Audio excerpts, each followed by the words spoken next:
Se você acredita que a ciência é neutra, eu tenho uma péssima notícia pra você. Estão te fazendo de trouxa. Mas não tema. No vídeo de hoje eu vou te mostrar qual a relação entre ciência e política e por que ela não é neutra. É muito comum ver muita gente falando que a ciência é neutra, enchendo o peito pra defender que não devemos colocar política na ciência. Das duas umas. Ou são pessoas ignorantes como você e estão replicando essa babaquice do senso comum, ou são pessoas mal intencionadas que estão colocando as políticas dela na ciência enquanto mete o louco pra você. Olá, me chamo Brigitte Barroto e estou aqui mais uma vez para preencher suas cabecinhas vazias com a minha modéstia e sabedoria iluminada. Para entender isso tudo que a gente tá falando aqui, vamos precisar conhecer a fundo dois conceitos que usamos no dia a dia, mas que é muito raro ver alguma definição deles sendo dita. Os conceitos de ciência e política. No vídeo passado, já falamos o que é a ciência. Se quiser ver ele completinho, pode clicar nesse card aqui. Mas como eu sei que tu é uma pessoa extremamente preguiçosa e não vai conseguir assistir um vídeo longuíssimo de 3 minutos porque o TikTok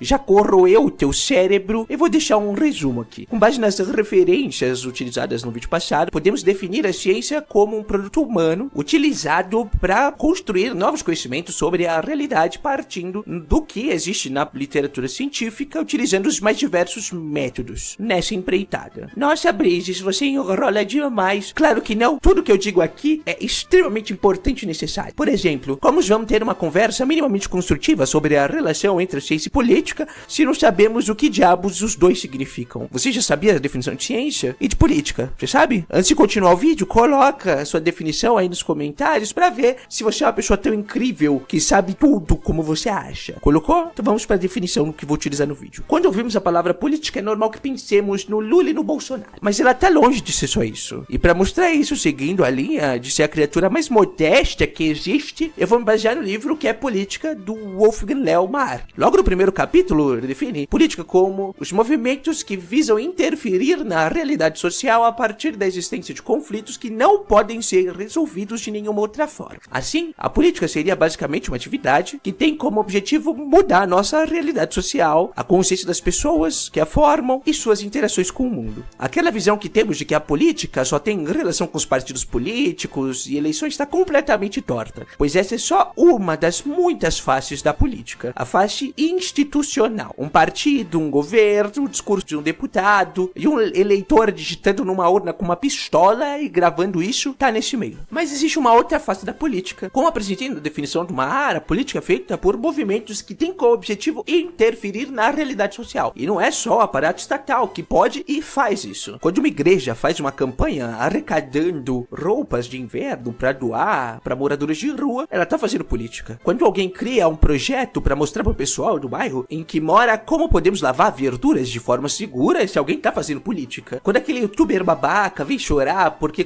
trocar a etnia de uma personagem que nunca existiu no mundo real e tentam levantar um boicote contra a Disney, esse infeliz também tá fazendo política. Mesmo que venha bater no peito falando que não tá fazendo. Dentro dessas instituições que influenciam e são influenciadas pelo Estado estão a igreja, os sindicatos, as organizações sociais e o foco do nosso vídeo, que é a academia e as instituições que produzem conhecimento científico. A ciência não é uma estrutura que flutua acima da sociedade sem sentir as mudanças que acontecem aqui embaixo entre nós mortais. Ela é uma instituição feita por pessoas que vivem em sociedade e por isso ela é influenciada e influencia as outras instituições sociais. Se você é uma pessoa que defende a neutralidade da ciência, me responda uma coisa. Pra que serve a ciência? Só pra criar conhecimento simples e puro? Ou também pra entender e interferir na nossa realidade? Vamos pegar a definição de uma A emprestada de novo. Se a política diz respeito a um grupo de pessoas que querem interferir na realidade social, quando os cientistas batem no pé afirmando a importância das pesquisas de base aplicadas, o que elas estão fazendo? Crochê? Jogando uma partida de futebol? Não, estão fazendo política. E não é só a ciência que influencia a política, mas a recíproca também é verdadeira. Quando você, pessoa infeliz, vota em um candidato que quer privatizar as universidades públicas, que é onde 95% da ciência brasileira é feita, você está afetando a ciência. E se você quer aprender a identificar e se proteger dessas manipulações e truques do negacionismo, eu preparei um guia gratuito chamado 7 vacinas contra o negacionismo científico. O link tá no comentário fixado. Baixa lá e já se imuniza dessas armadilhas. Então, não, meu alecrim dourado. A ciência não é neutra, a ciência também é política. Ficou com gostinho de quero mais? No próximo vídeo vou esmiuçar isso com mais detalhes. Então, não esquece de se inscrever no canal para não perder o vídeo da semana que vem. Já aproveita, deixa um gostei no vídeo e se quiser aprofundar o conhecimento sobre as ciências, você pode clicar nessa playlist aqui com uma série longa de vídeos que falam sobre diferentes interpretações do trabalho científico. Vai lá e se deleite. Beijos de luz.